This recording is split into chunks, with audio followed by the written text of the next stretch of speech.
பட்டிமன்ற பேச்சாளர் மரியாதைக்குரிய ராஜா அவர்கள் கூறியது எல்லாமே சரிதான். அது எல்லாருமே மனதில் வைக்க வேண்டிய ஒரு விஷயம்தான். சிறியோரை இகழ்தல் இளமை, நான் அதை ஒத்துக்கிறேன். இன்னைக்கு என்ன பிரச்சனைன்னா, சிறியோர் ரொம்ப சிறியோராக இருந்தாங்க. பொன்ராஜ் சொன்னார்ல, விஜயோட மகளிர் தின கொண்டாட்டம், அவர் கடைசியில் அதை எப்படி முடிச்சாருன்னா, என் பிரச்சனையை நான் பார்த்துக்கிறேன், இங்கே ரெட்டை போர் யானை இருக்கிறதுன்னாரு. 2 போர் யானை. அப்புறம் 2மே போர் யானைன்னா சண்டை போட்டுக்கிட்டே தானே இருக்கும். ஆனால் அவர் அதை பெருமையாக தான் பேசுகிறாரு. அப்போ நமக்கு என்ன சிக்கல் வருதுன்னா, அவரை இகழ வேண்டான்னு தான் நான் நினைக்கிறேன். யாரையுமே நம்ம குறைச்சி மதிப்பிட வேண்டாம். ஆனால் அவர் பேசுறது தான் அந்த விமர்சனம் மிக அதிகமாக மாறுகிறது. இன்னும் சொல்லப்போனால் பெர்சனலாக பேசக்கூடாதுன்னு தான் நான் எப்போதுமே நினைப்பேன். ஆனால் அதற்கான வாய்ப்பு கொடுப்பது அவர்கள். இப்போ நமக்கு இரட்டை போர் யானை இருக்கு. ஒரு போர் யானை நம்ம அமைச்சர் சேகர் பாபு, இன்னொரு போர் யானை உங்க எம்எல்ஏ ஜோசப் சாமுவேல். அப்போ இந்த 2 போர் யானையை நம்ம தயார்படுத்தி கொண்டு வர்றோம். அமைச்சருக்கு 6 தொகுதி, அவருக்கு 1 தொகுதி. அப்போ 6 தொகுதிகளின் ஒட்டுமொத்த வெற்றிக்கான கால்குலேஷன். இந்த கால்குலேஷன்ல மிக இயல்பாக விஜய் மாதிரியானவர்கள் வரும்போது நமக்கு ஒரு எச்சரிக்கை உணர்வு வருது. எல்லா வீட்லேயும் விஜய் இருப்பாங்க, விஜய் இருப்பாங்க. ஐயா, நாங்களும் எங்கள் காலத்தில் எல்லா வீட்லேயும் எம்ஜிஆராக இருந்தோம், எல்லா வீட்லேயும் சிவாஜியாக இருந்தோம். ஆனால் எந்த வீட்லேயும் பத்மினியாக இருக்கல. எல்லா வீட்லேயும் எம்ஜிஆராக இருந்தாங்க, சிவாஜியாக இருந்தோம், எஸ்எஸ்ஆராக இருந்தோம். கொண்டா சொன்னார்ல, எம்ஜிஆர் மன்றத்திலேருந்து வந்தவர்கள்னு. அது உண்மைதான். என்ன காரணம்னா, எங்களுக்கு ஒரு திரைமொழி தேவைப்பட்டது. ஒரு 6வது வகுப்பு 7வது வகுப்பு படிக்கும்போது நமக்கு திரையில் சித்தாந்தம் சொன்னால் அதை உள்வாங்கிக்கிறது ஈஸி. இப்போ நீங்கள் அதை டிவிலையோ இல்லை ஸ்மால் ஸ்க்ரீன்லையோ பார்க்குறீங்க, நாங்கள் பிக் ஸ்க்ரீனில் பார்த்தோம். ஆனால் அதுக்கு ஒரு பொலிட்டிக்கல் ஒர்க் பார்த்துருக்கோம். பொலிட்டிக்கல் ஒர்க்குங்கிறது வீடு வீடாக போய் வாக்காளர் பட்டியலை சரிபார்த்தல். வாக்காளர் பட்டியலை சரிபார்த்து அதில் பிழை திருத்தம் பண்ணி கைட்டு எழுதணும், பூத் ஸ்லிப்பு. அப்படியெல்லாம் எழுதித்தான் இயக்கம் வளர்ந்தது. ஆனால் விஜய் என்ன சொல்றாரு, என்னை முதல்வராக்கி விடுங்கள், நான் கிராமம் கிராமமாக வருகிறேன். கிராமம் கிராமமாக போனா தான் முதலமைச்சராக முடியும். எங்க ஊருக்கு நாவலர் அண்ணா வரும்போது ஒரு வகையில் ஈஸி. அதனால நாங்கள் கைத்துக்கட்டில் தான் போட்டு வச்சிருப்போம். திருத்துறைப்பூண்டி பக்கம் சின்ன கிராமம். கைத்துக்கட்டில் அண்ணா படுத்துருவார். அவரோட உயரம் கொஞ்சம் குறைவு. நாவலருக்கு படுக்கவே முடியாது, கால் நீட்டிக்கிட்டே இருக்கும். இதை விட பெரிய கைத்துக்கட்டில் போட முடியாதான்னு கேட்பாரு. முடியாது, ஏன்னா அவ்வளோதான், எங்கள் சைஸ் அவ்வளோதான், கைத்துக்கட்டில் சைஸு. ஒரு சின்ன கிராமத்தில் பேச வருவாங்க, சைக்கிள் பின்னாடி உட்காந்து போவாங்க. ஊரில் இருக்கிற மெஸ்ஸில் டோக்கன் மாதிரி வாங்கி கொடுத்துருவோம். மார்னிங் டிஃபன் அதுதான், மத்தியானம் சாப்பாடும் அதுதான். நைட்டு யாராவது தோழர், திராவிட இயக்க தோழர்கள் அதில் சைக்கிளில் பின்னாடி உட்கார வச்சுட்டு போய் எங்கே மீட்டிங்கோ அங்கே சாப்பாடு போட்டு விட்ருவாங்க. இப்படி கிராமம் கிராமமாக போனதுனால தான் நீங்கள் எல்லாரும் இங்கே உட்காந்துருக்கீங்க.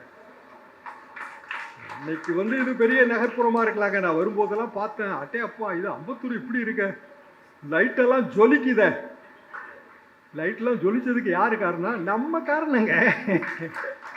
இன்னைக்கு இவ்வளோ மின்சார விளக்கு வெளிச்சத்தில் எல்லாரும் இருக்கோன்னா நம்ம காரணம். நம்மனா நம்ம தேர்ந்தெடுத்த ஆட்சி. தேர்ந்தெடுத்த ஆட்சினா இன்றைய முதல்வர் திரு மு க ஸ்டாலின். அப்போ மு க ஸ்டாலின் அவர்களுக்கு பிறந்த நாள். நான் 5 வருஷமாக வந்துட்டு இருக்கேன். இது எனக்கு 5 வருடம். நம்ம அமைச்சர் சேகர் பாபு அவர்கள் 5 வருடமாக அவங்கள நிறைய பேர் நான் பார்த்துருக்கிறேன். இன்னும் பல பல வருடங்கள் வருவேன் தொடர்ந்து, எனக்கு அதில் சந்தேகமே கிடையாது. ஆனால் இந்த 5 வருடங்களில் திராவிட இயக்கம் வளர்ந்துருக்கானா? வளர்ந்துருக்கு. எப்படி வளர்ந்துருக்கு அப்படின்னா, அதிமுகவும் திமுகவும் மெர்ஜ் ஆயிடுச்சு. வாஸ்தவமா, அதாவதுங்க 79 எனக்கு ஃபஸ்ட்டு ப்ரெஸ் மீட்டு. ஃபஸ்ட்டு ப்ரெஸ் மீட் என்னன்னா திமுக அதிமுக இணைப்பு. ஃபஸ்ட்டு ப்ரெஸ் மீட்டு எத்தனை வருஷத்துக்கு முன்னாடி பாருங்க, 79. பிஜு பட்நாயக் வராரு. அவர் அப்போ ஒரிசாவில் ஒரிசாக்காரர் மத்திய அமைச்சர். இந்திரா காந்தி அம்மா வந்துடக்கூடாது, இதுதான் நோக்கம். இங்கே அண்ணா தனித்தனியாக கலைஞரை பார்த்தாரு, ஸ்டாலினை பார்த்தாரு, மன்னிக்கணும், கலைஞரை பார்த்தாரு, எம்ஜிஆரை பார்த்தாரு. 2 தலைவர்களும் சேப்பாக்கம் கெஸ்ட் ஹவுஸில் உட்காந்து அந்த பேட்டிங்க. நாங்கள் எம்ஜிஆர் மன்றத்தில் இருக்கும்போது உதவி சுட்டு தான் ஓட்டு போட்டோம். அப்போ திமுக தான் எம்ஜிஆர். பொன்ராஜ் எனக்கு கொஞ்சம் ஜூனியர் செட்டு, அதனால அதிமுக பிறந்த பிறகு வந்திருப்பார். 72க்கு பிறகு, இல்லை அந்த 80களில் ஓட்டு போட்டிருப்பீங்களா? 80, 85 போட்டிருப்பாரு. நான் அப்போ அதுக்கு முன்னாடி இருந்து ஓட்டு போட்டுக்கிட்டே இருக்கிறேன். இப்போ இப்போ எங்களோட ஆர்வம் வந்து 2 இயக்கமும் இணையணுங்கிறதாங்க. நிஜமாவே சொல்கிறேன். இப்போ எதுக்கு சண்டை போடுறாங்க? வேண்டியதில்லை. தீய சக்தி திமுகன்னு சொல்கிறதுக்கெல்லாம் ரொம்ப மிகப்பெரிய கொழுப்புங்க அது. எம்ஜிஆரை சொன்னது இல்லைங்க அதை. எம்ஜிஆர் அவர்களுக்கும் கலைஞர் அவர்களுக்கும் மனத்தாங்கல். அவர் கலைஞரை தான் சொன்னார். எம்ஜிஆர் எப்படி சொல்லுவார்? அவர் திமுகவோட பொருளாளர், 72 வரைக்கும் பொருளாளர். பொன்ராஜ் சரியா சொன்னார். திமுகவும் அண்ணா திமுகவும் இரட்டை குழல் துப்பாக்கின்னு 77ங்க சட்டமன்ற பேச்சு. 77ல் அவ்வளோ பெரிய போராட்டத்துக்கு பிறகு எம்ஜிஆர் முதலமைச்சரான பிறகு திமுகவும் அண்ணா திமுகவும் இரட்டை குழல் துப்பாக்கினாரு. இப்போ அது ஒற்றை குழல் துப்பாக்கியாக மாறிட்டு இருக்கு. ஓபிஎஸ் வந்துட்டாரு. திருமங்கலத்தில் இன்னைக்கு மாபெரும் கூட்டம். அமைச்சர் தாமதமாக வராரா இல்லை வரமாட்டாரான்னு எனக்கு தெரியல. ஆனால் திருமங்கலம் கூட்டம். அப்போ ஓபிஎஸ் முன்னாள் முதல்வர், அவர் அண்ணா திமுக, அவரை ஏன் சேர்க்கணும்? அதில் ஒரு 3 சீட்டு போகும்ல. போகும்போது நம்ம கட்சிக்காரன் அங்கே இருப்பான, அவனுக்கு மனத்தாங்கல் வராதா? ரொம்ப நியாயமான கேள்விதான், இதை நான் மறுக்கவே இல்லை.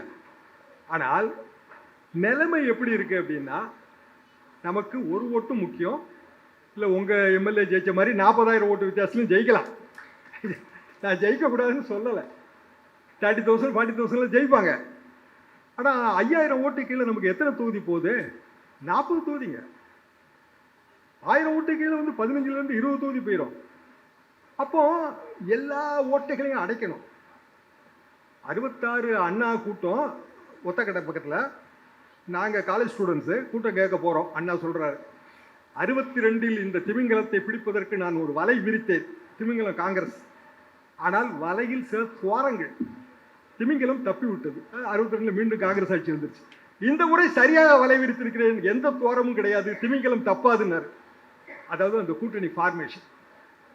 அப்போ அந்த கடமை வந்து தலைவர்களுக்கு வந்துடுது. நமக்கு வந்து அதில் கொஞ்சம் மனஸ்தாபங்கள் வரும். வரலன்னு நான் சொல்லவே இல்லை. அப்போ அதை தாண்டி தான் வந்து அரசியல் இருக்கு. திட்டங்களை பற்றி பொன்ராஜ் சொல்றாரு. நான் எப்பவுமே திட்டத்தில் தான் எனக்கு நம்பிக்கை அதிகம். என்ன காரணம்னா, அடுத்த தலைமுறைக்கு நிறைய செய்திகளை சொல்லிட்டு போண்டியது இருக்கு. அதே மாதிரி நீங்க உங்க குழந்தைகளுக்கு சில செய்திகளை சொல்ல வேண்டியது இருக்கு. ஒரு வகையில் பார்த்தா இந்த பேச்சை நான் எப்படி ஆரம்பிச்சிருக்கணும்னா, லேட்டஸ்ட் ட்ரெண்ட் படி ப்ரோஸ் அண்ட் சிஸ் அப்படின்னு தான் ஆரம்பிச்சிருக்கணும். ஆனால் நம்ம அதுக்கு முன்னாடியே அண்ணன் தம்பியெல்லாம் சொல்லியாச்சு. இப்போ புதுசாக வந்து நீங்கள் இங்கிலீஷில் ப்ரோஸ் சிஸ் எல்லாம் சொல்ல வேண்டியதே கிடையாது. நாங்கள் எங்களோட ஸ்கூல் டேஸில் அரசியலில் தோழர், இது ஒரு தனி வார்த்தைங்க, கம்யூனிஸ்ட் வார்த்தை. அண்ணாவே தோழர் அண்ணாதுரைன்னு அடிச்செல்லாம் நாங்கள் நோட்டீஸ் போட்டிருக்கோம். அதுக்கு பிறகு காங்கிரஸ். காங்கிரஸ் வந்து தலைவர் தான் சொல்லுவாங்க. எல்லாரும் அங்கே தலைவர்கள் தான், தப்பு இல்லை. அப்போ அண்ணன் தம்பி அப்படிங்கிறதெல்லாம் இயக்கத்துக்குள்ள கொண்டு வந்தது 1950களில். இன்னைக்கு நீங்கள் அதை ஆங்கிலப்படுத்தி சொல்றதுனால அது புதுமையான வார்த்தையாக மாறாது. ஆனாலும் சொல்றாங்க. அப்படி சொல்லும்போது நம்ம இகழ்தல் தேவைப்படுகிறது என்பது எனது கருத்து. புகழ்தல் மட்டுமே வெற்றியை தேடி தராது, அது சரிதான். இகழ்தல் தேவைப்படுகிறதா இல்லையா? தேவைப்படுகிறது.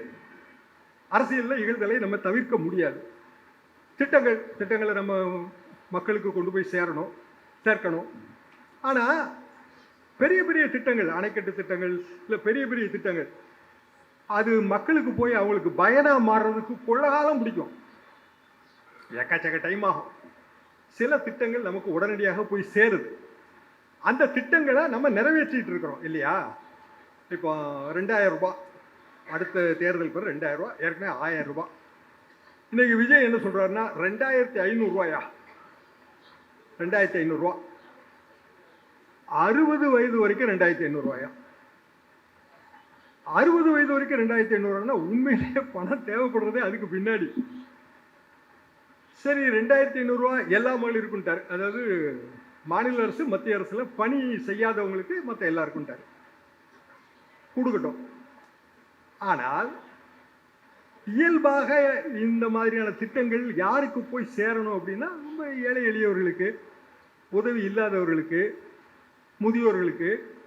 500 ரூபா முதியோர் உதவி தொகைங்க. இப்போ மொத்தமாக 2000 ரூபா போட்டு விட்டுருக்கு. 2000 ரூபானா ஏற்கனவே கூட்டணுங்கிற கோரிக்கை இருக்கு. அந்த கோரிக்கையை நோக்கி நம்ம போறோம். அப்போ திட்டங்கள் தீட்டுவது, அறிவிப்பது, இது வந்து தலைமைக்கு அழகா? திட்டங்களை செயல்படுத்துவது அழகா? அப்போ செயல்படுத்தணும் அப்படின்னா அதுக்கான அந்த ப்ரொசீஜர் வேணும் இல்லையா? அந்த இடத்துல தான் முத்துவேல் கருணாநிதி ஸ்டாலின். ஏன்னா 5 ஆண்டு காலகட்டத்தில் வரிசையாக நம்ம பார்த்துக்கிட்டே வரோம், நிறைய விஷயங்களை பார்த்துக்கிட்டே வரோம். தேர்தலை ஒட்டிய சில அறிவிப்புகள் அது சரிதான், எல்லா ஆட்சிகளையும் நம்ம தவிர்க்க முடியாது. ஆனால் இந்த 5 ஆண்டுகளில் நான் வந்து அரசியல் ரீதியாக எப்படி பார்க்குறேன்னா, சின்ன சின்ன துவாரங்கள் அடைபட்டிருக்கின்றன. அரசியல் துவாரங்கள் அது ரொம்ப முக்கியங்க. இப்போ வந்து காங்கிரஸ் கூட்டணி பிரச்சனை நம்ம எல்லாருக்குமே தெரியும். நானே சொன்னேன், காங்கிரஸுக்கு இவ்வளோ சீட்டா, எங்கே போவாங்க ஆளுகளுக்கு அப்படின்னு நான் நினச்சேன், உண்மையிலே நினச்சேன். 28 3 சீட்டு எக்ஸ்ட்ரா. சரி 3 சீட்டு கொடுக்கணுமா? கொடுக்க வேண்டாம் தான், உண்மையிலே கொடுக்க வேண்டாம் தான். ஆனால் சிக்கல் என்னன்னா, அதில் நமக்கு நஷ்டம் ஆகிற 500-1000 ஓட்டு. கன்னியாகுமரி, தூத்துக்குடி பார்டர், திருநெல்வேலி பார்டர், இதில் தாங்க காங்கிரஸ் கட்சிக்கான ஓட்டு வங்கி இருக்கு. பிற இடங்களில் வந்து ஒரு 2000-3000 அதுதான் இருக்கும், உண்மையிலே அவ்வளோதான் இருக்கும். தளபதி எம்எல்ஏ சொன்னார்ல, அது வந்து சரிதான், தப்புன்னா நான் சொல்லவே இல்லை. அந்த 2000-3000 வாக்கு தேவைப்படுகிற ஒரு காலத்தில் நம்ம இருக்கிறோம். அது மட்டும் இல்லை, அது எப்படி அத்தியாவசியமாகுதுன்னா, ஏதாவது ஒரு வகையில் இவ்வளோ தூரம் கஷ்டப்பட்டு எவ்வளவோ போராட்டங்களுக்கு பிறகு, இந்திய எதிர்ப்பு போராட்டத்துக்கெல்லாம் பிறகு ஒரு லெவலுக்கு கொண்டு வந்து நம்ம தமிழ்நாடு அரசியலில் நாங்கள் நிறுத்தியிருக்கோம். திருப்பி ஏதாவது ஒரு மாய கவர்ச்சியில் அது சிக்கிடக்கூடாது, இந்த இரட்டை அணை கவர்ச்சியில் சிக்கக்கூடாதுங்கிறது எங்கள் கருத்து. அப்போ இந்த 2000-1000 ஓட்டுக்கு நம்ம வந்து ஒரு விலை கொடுக்க வேண்டியது இருக்கிறது. அந்த விலை தான் இந்த எக்ஸ்ட்ரா 3 சீட்டு. அதை நம்ம பொருட்படுத்தக்கூடாது என்பது எனது பார்வை. அப்போ காங்கிரஸுக்கு ஒரு சவால் வந்துருச்சு. 25 கொடுத்தது, 18 ஜெயிச்சாங்க. 28 கொடுத்துருக்கோம், 28 ஜெயிக்கணும். அப்பதானே அவங்க வாங்கினதுக்கு அர்த்தமாகும். ஆனால் வாய்ப்பு இருக்கு. என்ன வாய்ப்புனா, இந்த குறைந்த வாக்கு வித்தியாசத்தில் வெற்றி வாய்ப்பை இழக்கக்கூடிய தொகுதிகள் வெற்றி வசப்படும். வெற்றி வசப்படும் போது அந்த 200+ டார்கெட் வந்து ஈஸி.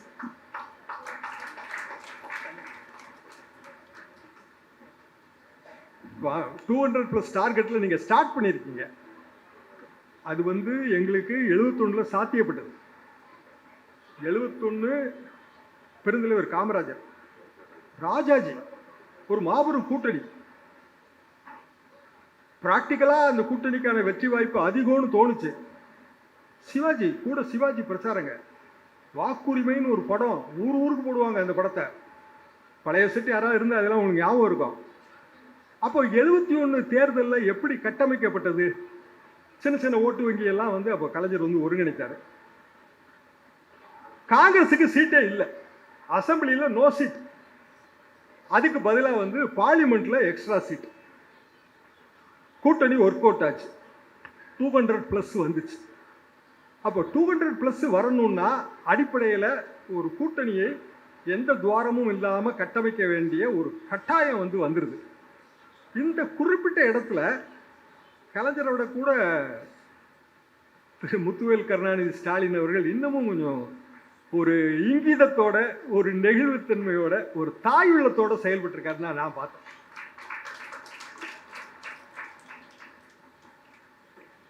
தாய் வந்து கோச்சிக்கவே மாட்டா. வீட்டில் பிள்ளை ஏதாவது கேட்டு தொல்லை பண்ணிகிட்டே இருக்குங்க, டார்ச்சர் பண்ணுங்க நம்ம பிள்ளைங்க.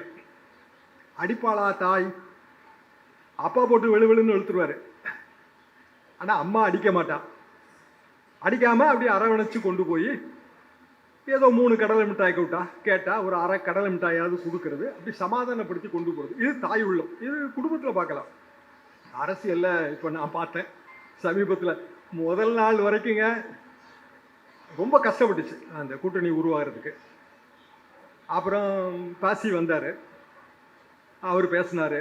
ஒன்றுமே இவங்க சரிப்பட்டே வரலைங்க. கிரீஷோடங்கிற அவர் ஏதோ கோவாக்காரராம். கோவாவில் எப்பயா ஜெயிச்சிங்கன்னு கேட்டால் எப்பமோ ஜெயிச்சேன்றாங்க. சரி, கோவாலேருந்து இங்கே வந்து அவர் என்ன சொல்கிறாரு, எங்களுக்கு ஆட்சியில் பங்கு வேண்டும், அதிகாரத்தில் பங்கு வேண்டும், அது கூட கேட்டுட்டு போட்டோம். உள்ளாட்சி தேர்தலில் பங்கு வேண்டும், சரி ரைட்டு. கூட்டுறவு சங்கத்தில் பங்கு வேணும்னாரு. இப்போ கூட்டுறவு சங்கம் ஓட்டே வந்து இந்த மெம்பர்லாம் போட்டு தேர்ந்தெடுப்பாங்க, பொதுமக்கள் போடுறது கிடையாது. அதில் நான் எப்படிங்க பங்கு கொடுக்க முடியும்? எங்கள் ஊர் கூட்டுறவு சங்கத்தில் நான் பங்கு கொடுக்க முடியுமா? நீங்கள் டைரக்டர் ஆகணும்னா மெம்பர் ஆகணும் முதல்ல. கேட்டாருங்க அவர். அதுக்கு இங்கே இருக்கவங்க ஆமாம் கூட்டுறவு சங்கத்துலேயும் பங்கு வேணும்னாங்க. எவ்வளோ இரிட்டேஷன் வரும்னு யோசிச்சு பாருங்க. வேண்டாம்ப்பா, நீங்களும் வேண்டாம், உங்கள் கூட்டணியும் வேண்டாம், அப்படி தானே தோணும். ஆனால் அவர் அப்படி தோணலை. முத்துவேல் கருணாநிதி ஸ்டாலினுக்கு அப்படி தோணலை. சரி ரைட்டு, கொஞ்சம் கொஞ்சமாக பேசி பேசி புரிய வைப்போன்னு முதல்ல ஆட்சியில் பங்கு அதிகாரத்தில் பங்கு நோ சான்ஸ்ன்றாரு. பேசாமல் விட்டாங்க. கூட்டுறவு சங்கத்தை பற்றி டிஸ்கஷனே வரல. உள்ளாட்சி தேர்தல் அது அப்புறம் பார்க்கலாம், அது ப்ராமிஸே தெரில. விட்டா 2029 தேர்தல் அந்த கூட்டணியும் பேசுவாங்க போல தான் இருந்துச்சு. எங்களுக்கெல்லாம் அப்படி தான் தோணுச்சு. ஆனால் கிரீஷோடங்கரோட சேர்ந்தே இங்கே இருக்கவங்களும் அப்படி சொன்னாங்க. அதில் தான் நாங்கள் கொஞ்சம் கடுப்பானோம். அதாவதுங்க ஒரு தொகுதி, அந்த தொகுதியில் விருதுநகரில் மாணிக்கதாவர் நிற்கிறாரு. உண்மையிலே நான் என்ன நினச்சேன்னா, அந்த விஜய் பிரபாகரன் தான் ஜெயிக்கிறாருன்னு தான் நான் நினச்சேங்க. ஒரு கடைசி வரைக்கும் அவர் தான் முன்னிலையில் இருந்தார். அப்போ அங்கே கே சார் அண்ணாச்சு. கே சார் அண்ணாச்சு எங்கள் பழைய செட்டுங்க. அவர் கொஞ்சம் அது ஒரு கடினமான தேர்தல் பணிகளில் கைதேர்ந்தவர். அவர் அடிச்செறிஞ்சார், இவர் வந்தார். இதான் உண்மை. ஆனால் மாணிக்கதாவூர் சொந்த செல்வாக்கில் ஜெயிச்ச மாதிரியே தான் அவர் பேசினார். முழுக்க முழுக்க அவர் தான் பேசினார். அப்போ இப்படியான ஒரு காங்கிரஸ் கட்சியை வச்சுட்டு எப்படி இழுக்கிறதுங்கிற ஒரு தயக்கம் வந்துச்சு. காங்கிரஸ் கட்சி என்ன சொல்லுச்சு அப்படின்னா, நாங்கள் எங்களுக்கு ஆப்ஷன் இருக்குங்க, தாவேக்கு ஆப்ஷன் இருக்கு, அங்கே போனால் எங்களுக்கு 70 தொகுதி கிடைக்கும். நான் உண்மையிலே போகட்டும் தான் நினச்சேன். ஏன்னா விஜயை ஒழிக்கிறதுக்கு இதுதான் சிறந்த வழின்னு எனக்கு தோணுச்சு. நிஜமாக நான் அப்படிதாங்க நினச்சேன். சரி, இவங்க போய் சேர்ந்துட்டாங்கன்னா போதும். ஏன்னா அவங்க 234 தொகுதியில் நிற்கிறதுக்கு இவங்களுக்கு ஒரு 70 தொகுதியை கொடுத்தாங்கன்னா 70க்கு 71 தோற்று போயிடுவாங்க நிச்சயமா. ஏங்க நம்ம 63 கொடுத்தோம், எத்தனைங்க ஜெயிச்சாங்க? 70க்கு 71 தோப்பாங்க. இன்னும் கொஞ்சம் பேர் ஆளுக்கு கொஞ்சம் 10 சீட்டு 20 சீட்டு வாங்கி ஒரு 100 தொகுதி காலி பண்ணி விட்டுருவாங்க. அது அட்வான்டேஜ் என்னன்னா, 140 150 தொகுதியில் ஒரு கட்சி நின்னா பெர்சன்டேஜ் போயிடும். சரி, இப்போ ஒரு 10% விஜய் வாங்கிட்டாருன்னு வைங்க. சிக்கல் என்னன்னா, இந்த 10% வச்சு அடுத்த தேர்தலில் கூட்டணி பேசுவாங்க. அப்போ கலைஞர் முதல்ல என்ன சொல்லுவார்னா எங்கிட்ட, யோ இங்க பாரியா, ஜெயிச்சவன் சொன்னா சீட்டு கணக்கு, தோத்தவன் சொன்னா சதவீத கணக்கு. சதவீத கணக்கு டேஞ்சர். என்னன்னா அதை வச்சு அடுத்த கூட்டணி பேசுவாங்க. சதவீதமும் வரக்கூடாதுன்னா உசிதமான வழி காங்கிரஸ் அங்கே போறது. ஆனா அதெல்லாம் கூட இவர் பொருட்படுத்தலை. இவருக்கு தெரியாத கலைஞர் வசனமா? கலைஞரோடக்குள்ள நாங்கள் சுற்றி இருந்த பத்திரிகையாளர்களுக்கு இவ்வளோ ஞாபகம் இருக்கும்போது அவருக்கு எப்படி ஞாபகம் இல்லாமல் இருக்கும்? அவரை விட வேண்டாம்னு நினச்சாருங்க. எல்லாத்தையும் சேர்த்து கொண்டு போவோம். ஓபிஎஸ் வரட்டும், புதிய தமிழன் கிருஷ்ணாமி பேசிகிட்டு இருக்காரு, வரட்டும். அது போக ஒரு சிக்கல் என்னென்னா, கிராமங்களில் நமக்கு இருக்கிற உள்ஜாதி, உங்கள் நகர்ப்புறங்களில் அது பெருசாக தெரியாதுங்க. ஊரில் கிராமத்துக்காரங்க தான் நீங்கள் வந்திருப்பீங்கன்னு நினைக்க நீங்கள் எல்லாரும். ஊர்களில் இருக்குது. அப்போ இந்த உள்ஜாதிகளில் ஓட்டு பிரிவு வந்துடக்கூடாது. இப்போ எங்கள் தொகுதி ஒரு 1000 ஓட்டில் தான் ஜெயிச்சுது திமுக. உள்ஜாதி ஒரு பிரச்சனை. அப்போ இதெல்லாத்தையும் நம்ம கட்டமைக்கணுங்கிற ஒரு காலத்தின் கட்டாயம் மு.க. ஸ்டாலின் அவர்களுக்கு வந்து விட்டது. ஒரு காலத்தில் நாங்கள் சர்வே எடுத்து போட்டுக்கிட்டு இருந்தோம். 1989 தேர்தல் முதல் சர்வே, திமுக ஜெயிக்கும்னு சொல்கிறோம். காலையில் ஸ்டாலின் அவர்கள் சைதை கிட்டுன்னு, சைதா பட்டேல் அவர் பெரிய கைங்க, அவரை இன்னும் 2-3 நண்பர்கள் வீடு. அவர் கேட்டார், ஸ்டாலின் சர்வேன்னு போடுறீங்களா, அதெல்லாம் நிஜமானு கேட்டார். இப்போ தெரியும் நமக்கு சர்வே எல்லாம் நிஜம் இல்லைன்னு. ஆனால் அப்போ அவர் கேட்குறாரு, இல்லைங்க அதெல்லாம் நிஜம்தாங்க, இது ஒரு அமெரிக்கன் சிஸ்டம், இந்த பாருங்கள் இதெல்லாம் எங்கள் கொஸ்டினர், இதெல்லாம் எங்களோட சர்வே ரிசல்ட்டு அப்படின்னு காட்டினப்ப அவர் இதெல்லாம் ரைட்டுங்க, இதெல்லாம் நீங்கள் போட்டிங்கன்னா கட்சிக்காரன் வேலை பார்க்காம போயிடுவான், அது ரொம்ப முக்கியம் இல்லையான்னாரு. அதுவும் சரிதான். ஏன்னா ஜெயிப்போன்னு சொல்லிட்டா வேலை பார்க்காம போயிடக்கூடாது. அப்போ நம்ம ராஜாவோட அந்த எச்சரிக்கை, அதை நீங்கள் நினைவில் வச்சுக்கிடலாம். எப்படியாக இருந்தாலும் அடுத்த இந்த 1.5 மாதம் ரொம்ப கடினமான மாதம். கடினத்துலேயும் ஒரு நன்மை, நம்ம RN ரவியை நம்ம அங்கே அனுப்பிவிட்டது. ஆனால் அதுலேயும் ஒரு நஷ்டம் இருக்கு. அவர் நமக்கு நட்சத்திர பேச்சாளர், ஸ்டார் ஸ்பீக்கர், அவரை அங்கே அனுப்பியாச்சு. காலையில் முதலமைச்சர் போய் அவருக்கு பூ பூத்து கொடுக்குறாருங்க. எவ்வளோ பெருந்தன்மை பாருங்க. சத்தியமா நானும் இருந்தால் போக மாட்டேன். இவ்வளோ பேசுனதுக்கு எப்படிங்க போக முடியும்? போறாரு. சட்டமன்ற கூட்டத்தோட நிறைவு நாள் அன்னைக்கு கவர்னருக்கு நன்றி சொல்றாரு. சரி, நானும் ஒரு கவர்னர் மாளிகையில் பணியாற்றி இருக்கேன். சென்னாரெட்டி அவர்கள் டிரான்ஸ்ஃபர் எப்படி வரும்னு எனக்கு தெரியும். சென்னாரெட்டி வந்து காலகாலமாக வந்து ஜெயலலிதாமாவோட சண்டை, கத்திய உருவி சண்டை. 96 நரசிம்மராவ் வந்து ஜெயலலிதாவோட கூட்டணி வைக்கணும்னு அவர் முடிவு பண்ணிட்டாரு. பிரதமர் ரஜினி வந்து அப்போ அவர் இதே கதை தான், தனி கட்சி. அது பெரிய அளவுக்கு பேசிட்டு வச்சுட்டு இருந்தார். நரசிம்மராவ்கிட்ட எல்லாம் போய் பார்த்து பேசினார். ஒன்றும் வேலைக்காகலை. கூட்டணின்னு ஆன உடனே பிரதமர் வந்து ஃபோன் பண்ணுறாரு கவர்னருக்கு. நாங்கள் எதுக்கு உட்காந்துருக்கோம், என்ன ஃபோனுன்னா, உங்களுக்கு ஒரு அருமையான போஸ்டிங் காத்துட்ருக்கு காஷ்மீரில், அங்கே போனீங்கன்னா உங்களுக்கு ஆல் இண்டியா பாப்புலாரிட்டி வந்துடும், அடுத்தது நீங்கள் வைஸ் பிரசிடென்ட். பிரதமர் சொல்கிறாரு. சென்னாரெட்டிக்கு அது கொஞ்சம் ஒரு ஆசை வந்துருச்சுங்க. இப்போ நான் என்ன, நாங்களாம் உங்களோட இருக்கோம், எங்களுக்கு என்னங்க வாய்ப்பு, நீங்கள் பாட்டு காஷ்மீர் போயிட்டீங்கன்னா நாங்கள் என்ன பண்ணுறது? அவர் சொன்னார், இல்லை ஓஎஸ்டின்னு ஒரு போஸ்ட் இருக்கே, ஆஃபீஸர் ஆன் ஸ்பெஷல் டியூட்டி, ஒன்றாச்சுக்கு தெரியும் ஆஃபீஸர் ஆன் ஸ்பெஷல் டியூட்டினா என்னன்னு. அதுக்கு நீ வந்துடு, எவ்வளோ நாளைக்கு நீ இங்கேயே இருக்க போகிற, காஷ்மீருக்கு வந்தேன்னா ஆல் இண்டியா பாலிடிக்ஸ், இந்த ஆல் இண்டியா பாலிடிக்ஸில் ஒரு கவர்ச்சி உண்டுங்க, போயிடலாம் போல இருக்கேன் அப்படின்னு தோணும். சரிதான் அப்படின்னு நினச்சிட்டு இருக்கும்போது அவருக்கு 60வது திருமண விழா. அவர் ராஜ்பவனில் ஒரு, இப்போ லோக் பவன் சொல்லணும், மக்கள் பவனத்தில் வந்து ஒரு விருந்து, நானும் கலந்துக்கிறேன். விருந்து முடித்தோடனே கவர்னரோட மிஸ்ஸஸ், அவங்க பேர் சாவித்திரி அம்மா, அவங்க கூப்பிட்டு, உனக்கு அறிவு இருக்கா, அவருக்கு காலே சரியாக வராது, நடக்க வராதுங்க அவருக்கு சரியா, காஷ்மீருக்கு அவரை கூட்டிகிட்டு போனேன்னா என்ன ஆவார், முதல்ல இந்த சிந்தனையை அவர்கிட்ட எடுத்திருப்பா, புண்ணியமாக போகணுன்னாங்க. அப்புறம் அவரை கொஞ்சம் கொஞ்சமாக பேசி, அதெல்லாம் வேண்டாம் நான் இங்கே தான் இருப்பேன் அப்படின்னு பிடிவாதமாக சொல்லி, நான் அப்போ நினச்சேன், ரைட்டு இவர் இருக்கிறதுல ஒரு நன்மை இருக்குது. ஏன்னா அடுத்தாப்புல கலைஞராட்சி தான் வருங்கிறது தான் எங்கள் சர்வே. அப்போ கலைஞராட்சி வந்தால் பதவி பிரமாணம் இவர் செஞ்சு வைப்பார்ல. இன்னைக்கு நம்ம கவர்னரை தலைமை நீதிபதிக்கு பதவி பிரமாணம் செஞ்சு வச்சு அனுப்பிட்டோம். அங்கே ஆர்டர் போட்டிருக்காங்க தான் கல்கத்தாவில், ஜண்டு பாம், அப்புறம் டைகர் பாம், இதெல்லாம் கிலோ கணக்கில் எங்கேயாவது கிடைக்குமா? ஏன்னா போய் கொடுக்க போகிறார்ல, கிலோ கணக்கில் வாங்கினா தான் மமதாவுக்கு அது கட்டுப்படி ஆகும். ஆனால் மமதா பானர்ஜியோட பாலிடிக்ஸில் இவரும் இங்கேருந்தே வாங்கிட்டு போகணும். நம்ம பெருந்தன்மையாக நடந்துக்கிட்டோம், கல்கத்தாலாம் பெருந்தன்மையாக நடக்காது. இப்போ இவர் அங்கே போய் என்ன பாடுபட போகிறாருன்னு நான் பார்த்துக்கிட்டே இருக்கேன். ரொம்ப கஷ்டப்படுவார். நாகாலத்துலேருந்து அனுப்பும்போதும் அங்கே இருக்கிற ஃப்ரெண்ட்ஸ் சொன்னாங்க, இவர் ரொம்ப தேராதுங்க, நாங்கள்லாம் பிரிவு சார் விழாவுக்கே போகலைங்க, நாங்கள் இங்கே நடத்தவே இல்லை, அதனால அந்த பிரச்சனையும் இல்லை. அப்போ இவரை அங்கே அனுப்புகிறோம். ஆனால் டிரான்ஸ்ஃபருக்கு பின்னாடி நோக்கம் இருக்குது.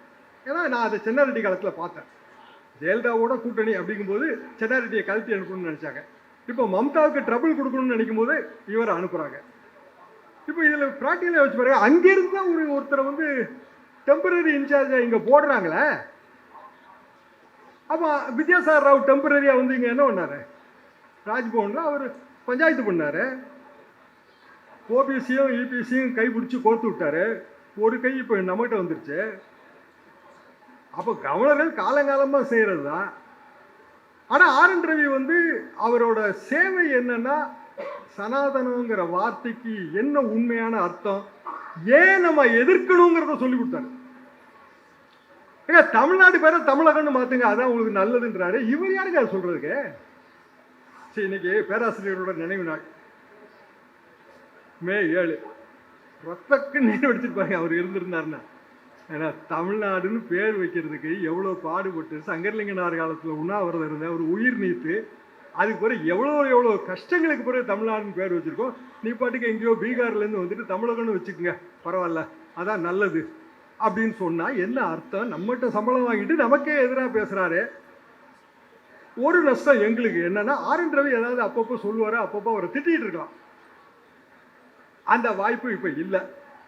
ரைட்டு, போயிட்டாரு. நாளைக்கு போகிறாரா, நாளை கழிச்சு கிளம்பி போகிறாரான்னு தெரியல. பீகார், ஏன்னா அவர் பேரை சொல்லித்தாங்க நீங்கள் முதலமைச்சர் நிதிஷ்குமார் சொல்லித்தான் 87 88 ஜெயிச்சாங்க பிஜேபி. 3 சீட்டு தாங்க ஜேடியு கம்மி. பிஜேபி ரொம்ப பெரிய கட்சிங்க, ஏகப்பட்ட எம்எல்ஏ வச்சுருந்தாங்க. நாங்கள் நிதிஷ்குமாருக்கு விட்டு கொடுத்தோன்றாங்க. 3 சீட்டு கம்மி. ஓசப்படாமல் நிதிஷ்குமாரை 3-4 மாதத்தில் கழட்டி அனுப்பியாச்சு. அந்த செய்தி கேள்விப்பட்டதுலேருந்து எடப்பாடி பழனிசாமி அவர்களுக்கு பயங்கர காய்ச்சல், உடல் நோவு. என்ன காரணம்னா, இவர் எதிர்கட்சி தலைவர் ஆகும்போது கூட இவங்க போட்டிக்கு வருவாங்க. பிஜேபியை உறுதிக்க மறுக்கிறாங்க. டெல்லி பாலிடிக்ஸில் பிஜேபி என்னதான் பண்ணிச்சுங்கிறது எல்லாருக்குமே தெரியும். இப்படி தான் அவங்க பண்ணுவாங்க. அப்போ இதையெல்லாம் நம்ம முளையிலேயே கிள்ளி எறிய வேண்டிய வரலாற்று கடமை நமக்கு இருக்கு. அந்த வரலாற்று கடமையை செய்கிற பணி முத்துவேல் கருணாநிதி ஸ்டாலினுக்கு இருக்கு. அவருக்கு துணை நிற்க வேண்டிய பொறுப்பு உங்க எல்லாருக்கும் இருக்கு. மீண்டும் அடுத்த பிறந்தநாள் விழாவில் சந்திக்கிறேன். நன்றி, வணக்கம்.